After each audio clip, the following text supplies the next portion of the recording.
Shalom Bapak Ibu jemaat yang dikasihi oleh Tuhan kita Yesus Kristus. Seperti biasanya kita kembali lagi di acara Saat Teduh kita. Kita akan mendengarkan firman Tuhan yang akan menjadi perlindungan kita di sepanjang satu hari ini. Karena itu mari kita persiapkan hati dan pikiran kita bersatu di dalam doa. Kita berdoa. Tuhan Yesus yang baik, terima kasih buat anugerah Tuhan di dalam kehidupan kami. Terima kasih buat setiap kesempatan demi kesempatan yang Tuhan izinkan untuk kami menikmati. Dan sebentar kami akan mendengarkan sebagian daripada firman-Mu. Dekati setiap hati dan pikiran kami ya Tuhan, sehingga kami dapat mengerti dan memahami firman-Mu. Bahkan kami dapat dan dimampukan untuk menjadi pelaku-pelaku firman-Mu dalam kehidupan kami hari lepas hari. Dalam nama Yesus Kristus kami sambut kebenaran firman Tuhan. Amin. Bapak Ibu jemaat yang dikasihi oleh Tuhan kita Yesus Kristus, pada hari ini firman Tuhan bagi kita diambil dari Markus pasal yang ke-8 ayatnya yang ke-27 sampai dengan yang ke-30. Markus pasal 8 ayat 27 sampai dengan 30. Saya akan membacakannya bagi kita semua, kita dapat mengikuti dalam hati kita masing-masing. Lembaga kita memberi judul Pengakuan Petrus. Kemudian Yesus serta murid-muridnya berangkat ke kampung-kampung di sekitar Kaisarea Filipi. Tengah jalan ia bertanya kepada murid-muridnya, katanya, "Kata orang, siapakah aku ini?" Jawab mereka, "Ada yang mengatakan Yohanes Pembaptis, ada juga yang mengatakan Elia, ada pula yang mengatakan seorang dari para nabi." Ia bertanya kepada mereka, "Tetapi apa katamu, siapakah aku ini?" Maka jawab Petrus, "Engkau adalah Mesias." Lalu Yesus melarang mereka dengan keras supaya jangan memberitahukan kepada siapapun tentang Dia. Demikian jawab pembacaan firman Tuhan. Bapak Ibu jemaat yang dikasihi oleh Tuhan kita Yesus Kristus, tema kita pada hari ini adalah Yesus adalah Mesias. Yesus adalah Mesias. Jika ditanyakan kepada kita, siapakah Yesus itu? Apa jawab kita? Siapa Yesus itu? Bapak Ibu jemaat yang dikasihi Tuhan kita Yesus Kristus, di suatu kelas pembelajaran agama, seorang guru bertanya kepada murid-muridnya, "Menurut kalian siapakah Yesus itu?" Seorang anak yang ayahnya adalah seorang dokter menjawab, "Yesus itu adalah dokter. Dia mampu menyembuhkan orang yang sakit seperti ayahku." Lalu satu orang lagi dari antara murid itu berkata, "Yesus itu adalah guru. Dia seperti ayahku yang mampu mengajari aku, membuat aku mengerti hal-hal yang tidak aku tahu menjadi aku ketahui." Dan salah seorang lagi dari antara murid itu yang orang tuanya adalah seorang hakim berkata, "Ibu guru, Yesus itu adalah hakim. Dia mampu menegakkan keadilan dan dia mampu memutuskan siapa yang benar dan yang salah." Lalu seorang lagi dari antara murid itu menjawab. Dia berkata, "Ibu guru, Yesus itu adalah seorang pemulung."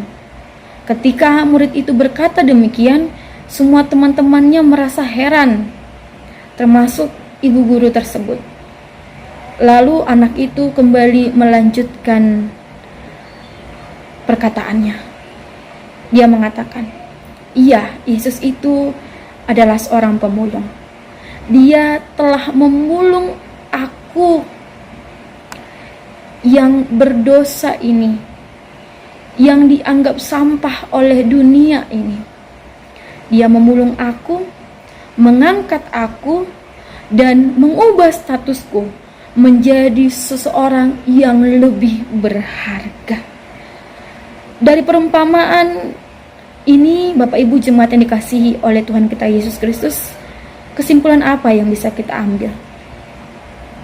Setiap orang memiliki definisinya sendiri tentang Yesus itu, menurut pengenalan mereka tentang Yesus itu, menurut pengenalan iman mereka sendiri terhadap Yesus itu. Lalu ketika kita ditanyakan, ketika kepada kita pertanyaan itu disampaikan, siapakah Yesus itu? Lalu apa yang akan kita jawab? Firman Tuhan hari ini yang diambil dari Markus pasal yang ke-8 ayatnya yang ke-27 sampai dengan yang ke-30 merupakan mengisahkan tentang gimana Tuhan Yesus bersama murid-muridnya sedang berada di sebuah kampung atau desa yang bernama Kaisarea yang ada di Filipi. Ketika mereka hendak mengunjungi kampung-kampung yang di sekitar tempat itu, di tengah jalan Yesus bertanya kepada murid-muridnya, menurut mereka, siapakah aku ini?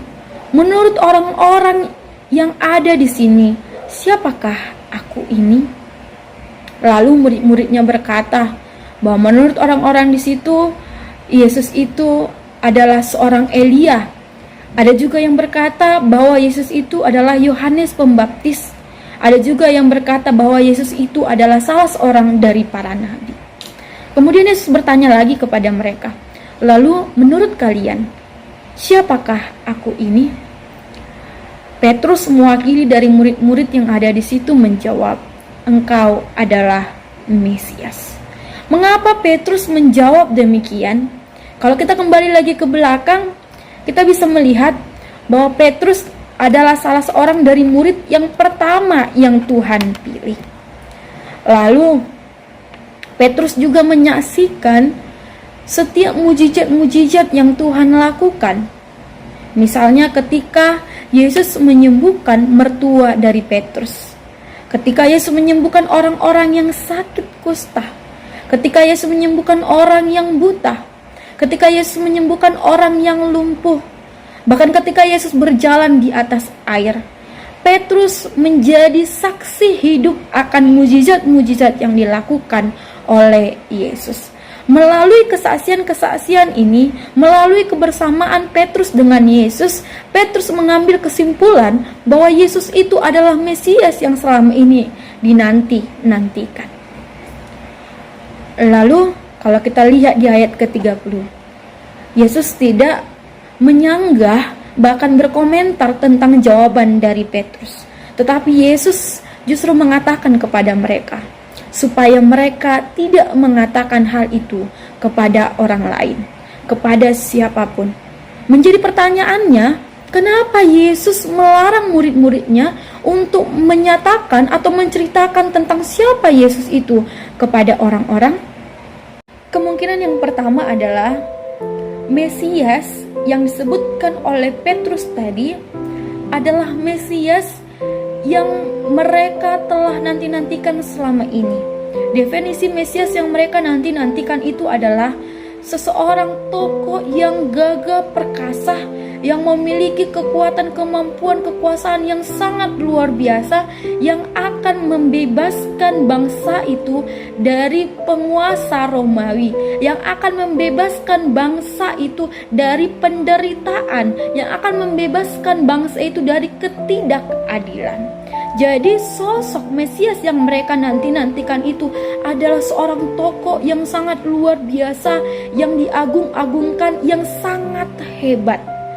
Sedangkan Mesias yang kita kenal adalah Yesus itu bukanlah seperti yang mereka perkirakan itu, bukanlah seperti apa yang mereka anggap itu. Yesus akan datang. Yesus yang datang itu datang dalam wujud manusia yang sangat rendah. Bahkan dia lahir di kandang domba. Dia datang bukan sebagai seorang penguasa yang sangat besar, yang memiliki jabatan sangat tinggi di tengah-tengah dunia ini, tapi dia datang di dalam kerendahan. Dia lahir di kandang domba. Bahkan dia akan melakukan penebusan itu melalui kematiannya di kayu salib. Dan ini sangat bertentangan dengan definisi atau pengertian atau pemahaman bangsa itu mengenai seorang Mesias itu. Dan itulah Mesias yang dipandang oleh Petrus dan yang disebutkannya ketika Yesus bertanya, siapakah aku ini?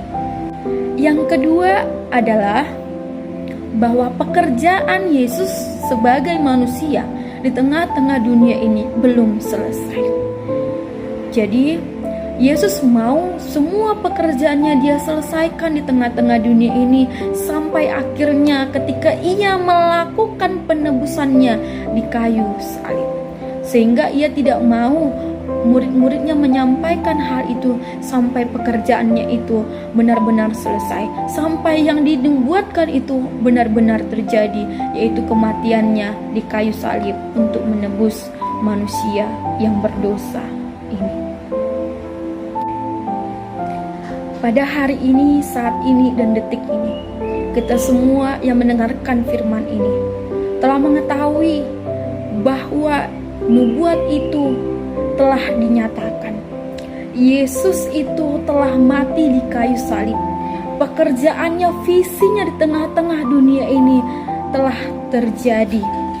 Bahwa dia telah mati di kayu salib untuk menebus setiap orang-orang yang berdosa ini, sehingga kita tidak lagi terikat dengan hutang dosa dan akhirnya kita memiliki kehidupan yang kekal.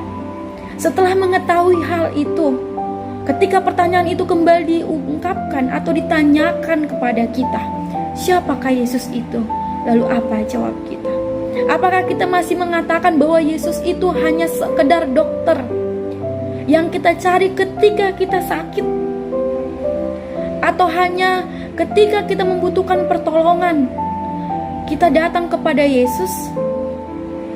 Atau bagi kita Yesus hanya sekedar guru yang akan mengajari kita ketika sesuatu hal yang kita tidak ketahui? Atau bagi kita Yesus itu hanya sekedar hakim yang akan kita cari ketika kita butuh keadilan? Siapa Yesus itu bagi kita? Lebih dari itu, lebih dari sekedar dokter, lebih dari sekedar guru, lebih dari sekedar seorang hakim. Dia adalah seorang penyelamat bagi kita. Dia yang telah menebus dosa-dosa kita.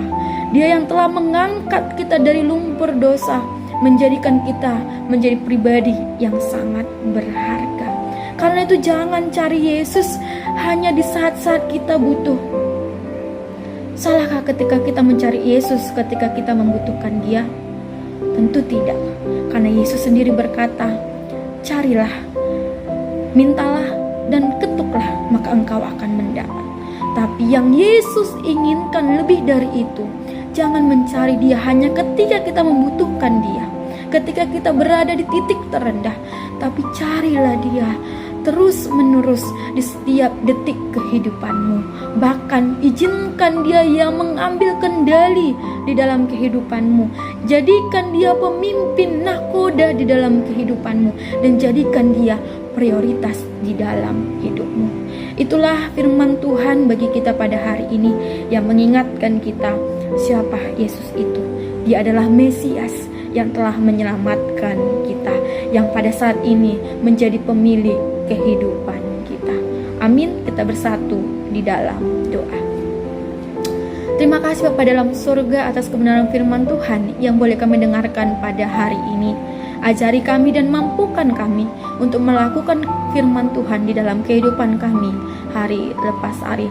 Tuhan, setiap aktivitas kami, kegiatan kami, apapun yang kami melakukan di dalam satu hari ini, biarlah tuntunan cinta kasih Tuhan memberkati, melingkupi kami. Dalam nama Yesus Kristus kami berdoa dan mengucap syukur. Amin.